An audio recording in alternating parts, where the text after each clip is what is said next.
This is a unboxing of a Sky-Watcher FlexTube 200p telescope. This is a Dobsonian. I've already set up the stand for it, the base.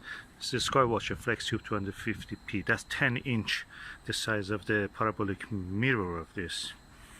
And I've already set up that. That's part of the furniture as if. But this one is the actual telescope, the optical tube. The thing about this tube that made me order one was that it's a Dobsonian, but at the same time, because it is quite compact, you can practically fold it, and if we reduce to the size that you can see here is around 80 centimeter, and it has 2 inches eyepiece adapter focuser, and that is a good point.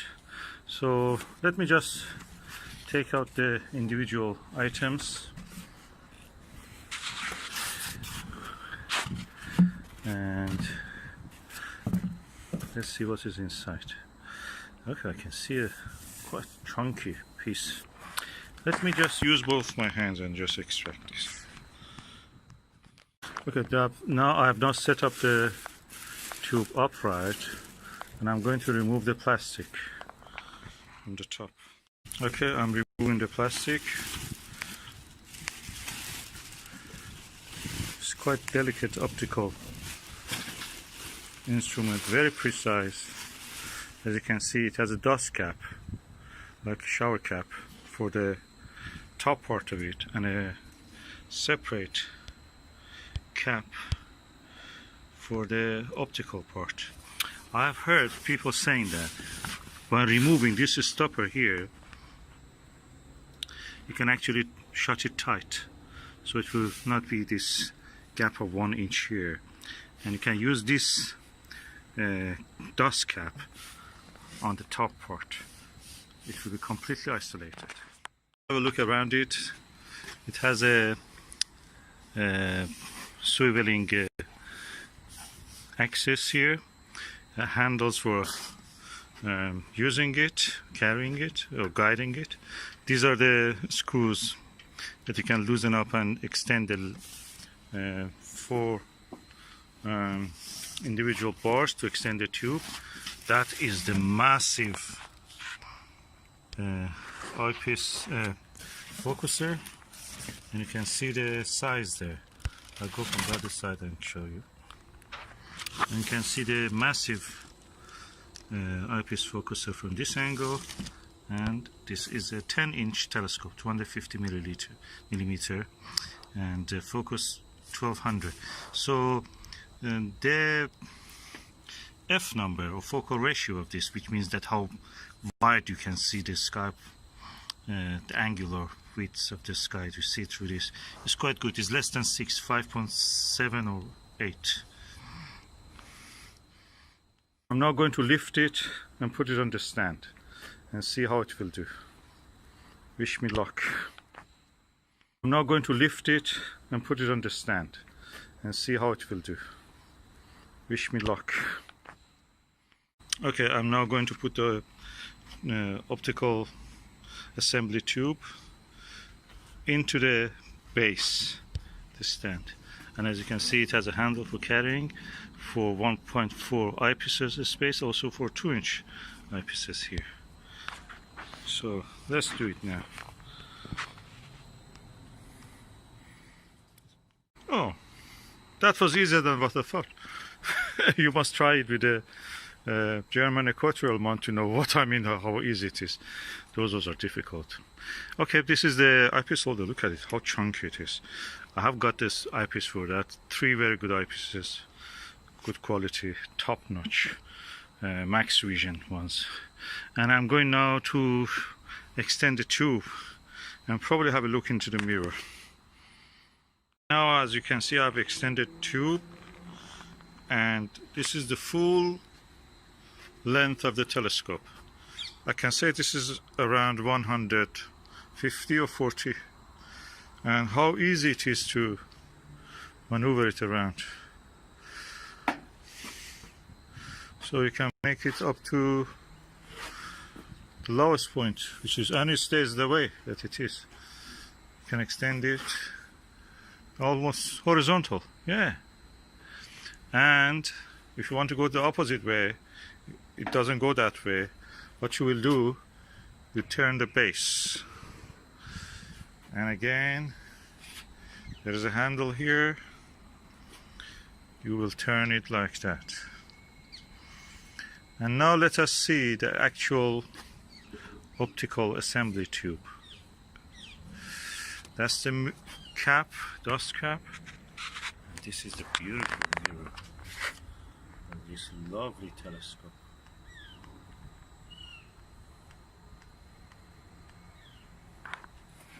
And this is inside the diagonal mirror, and that's the cap you can see. Now let me remove the cap. That's the first light. Hallelujah. Isn't it beautiful? This is the best, most portable Dobsonian you can ever see. It's amazing.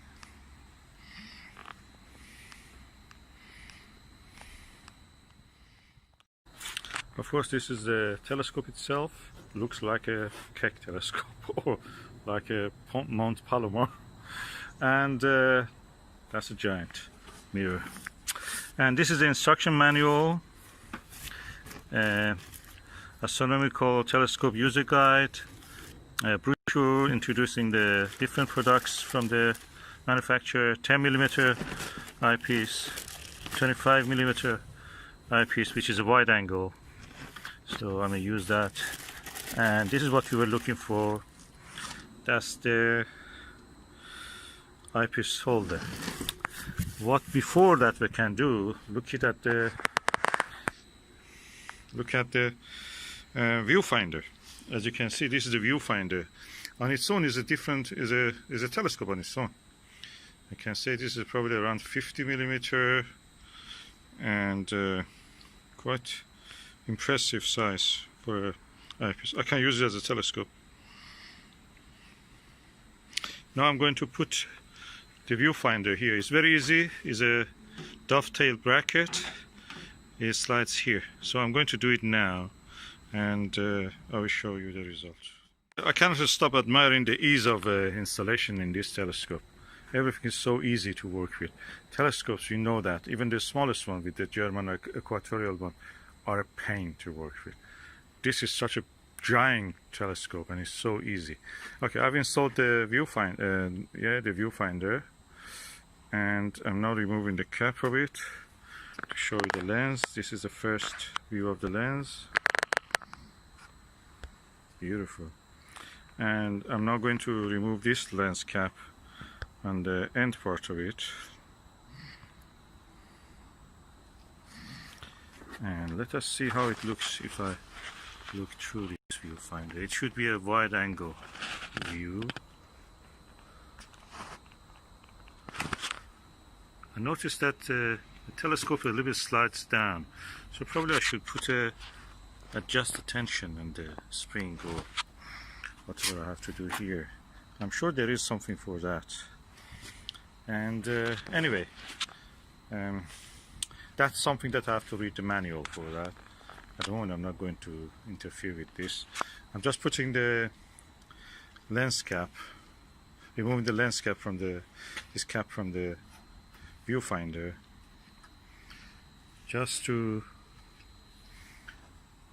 be able. This is the eyepiece holder, and this is the adapter for 2 to 1.1 inch. And I will just loosen up the screws and let it fit into that place. This is the eyepiece holder, and this is the adapter for 2 to 1.1 inch. And I will just loosen up the screws and let it fit into that place. I've now fitted that adapter, and I will remove the cap here.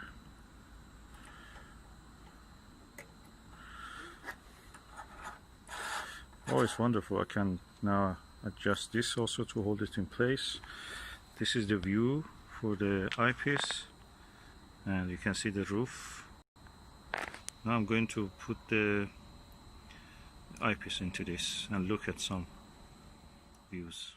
Delighted to tell you that this is a super plus 25mm multi-coated 52 degrees true field of view, and when you buy a telescope from a Sky-Watcher, they give you good eyepieces, but this one is super good because this is a super plus L eyepiece with a very wide angle view. See, I've now installed the eyepiece, quite impressive size. I have to remove this connection because that looks a little bit too high, and I'm sure that I can because there is a T adapter here which can go into this place. I will do it and I will make it shorter. As I mentioned, I have now removed that length of the adapter. That increases the focal point, which can be good, but at the moment I don't want that, and I can put this with a shorter focal length here. You can see I've now done it, and I'm going to focus on some distant object. By the way, this is the focuser knob. On its own is very good. I've seen that they have on the higher model of this, they have a fine focuser, fine travel focuser there that actually you can adjust it for very refined focusing. We will see, probably just a change of the wheel or something I can do with that. I have to see it, maybe it's interchangeable, you don't need the whole thing. If they can have such a thing, I may go for that option also later. Before using this telescope, I use another Sky-Watcher Reflector, that means with the lens, the long one, the traditional way of imagining a telescope.